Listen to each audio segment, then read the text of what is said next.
Hi everyone, Jenny Marples here from pushingtherightbuttons.blogspot.co.uk. So, a video. This time I'm looking at design and composition of cards, seeing how we can make a balanced design. I tend to start with 6x6 cards, usually white, as my base, and then you'll see that I've cut a number of different layers of different sizes that I'm actually going to place onto this to create something of a balanced design. So the first layer, the largest, distressed with inks and paints. There's also some stenciling on there and a little bit of stamping, and then I've also matted and layered it onto cardstock. It's good to mat and layer your elements because that way you can actually draw the focus onto them and they look more professional. Now, the next element is smaller, chalkboard. Usually people will go for covering up the biggest blank spaces they can, so that's what we'll do this time. Obviously you're going to see none of these pieces are actually stuck down, so there may be a bit of moving around of these items. So then we're on to the smaller details, a fussy cut book and pen that have been coloured in with distress inks, again placed to cover up a blank spot at the bottom of the card, and then the sentiment again covering up another blank spot on the background. Finally we've got these card pieces, again they've been fussy cut into ribbon shapes. Again they're being placed so as to cover up the final remaining pieces of white card. Again they do coordinate, as you'll see, a little more tricky to place with not being stuck down. But there we have our final card design. But what's your eye drawn to? Is it the cards at the books at the front?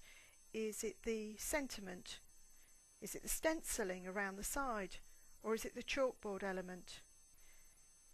You're trying to think about where the eye is being drawn to, and at the moment your eye is being drawn to all sorts of elements on the card and not necessarily the thing that you want your recipient to focus in on.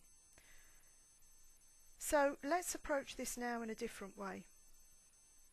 I take a lot of inspiration from scrap layouts, and if you go online you'll very often find scrap layouts there that you can draw inspiration from. We start with our blank layer, yet again our base layer. Again we'll look at the big spot, but also do we have to always cover up the blank space? There's items on there that I'm not too happy with, bits of stenciling, bits of paintwork that haven't really gone to plan.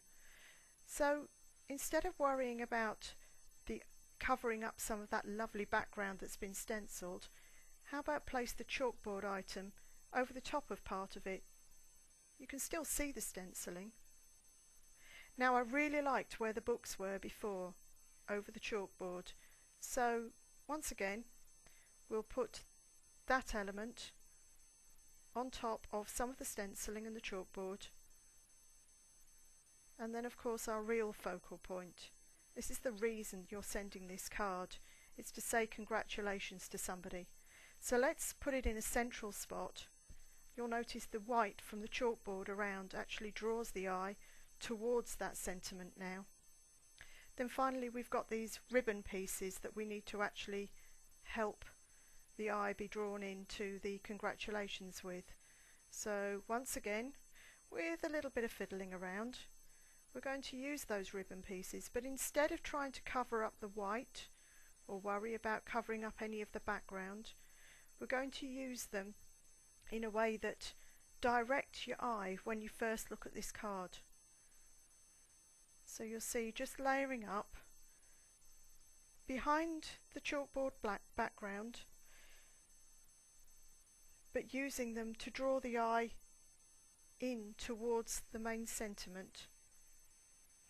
You'll see it's a bit difficult when it's not being stuck down, but we get there in the end. Okay, you can see it drawing the eye in there. And then finally replacing those books, which look just perfect there. Okay, so that looks to be everything in place now. Pretty much before I've stuck it down. Yeah, you'll notice I'm forever fussing. But that's the problem when you don't stick things down. Okay. It's good to play with your elements actually before you do stick them down, so that you really are happy with your design, rather than putting things in place and then being unhappy but not being able to do anything with them. So what do you now look at when you look at this card? Your eye immediately goes to the congratulations. That's the main purpose of the card. Okay, let's recap. Use vertical or horizontal elements to pull the eye towards the sentiment. Detailed items and your lovely backgrounds add interest to that card, but remember the focal point. Don't worry about covering things up. There's still enough detail there that people can see the work that you've put into making this card. Embrace the space, that's what I say. Hope you've enjoyed today's video. If you have, make sure you let me know. Now for all of those dying to see some close-ups of the stenciling, the chalkboard and all the other items, I've made sure there's a few at the end of the video. Thanks for dropping by.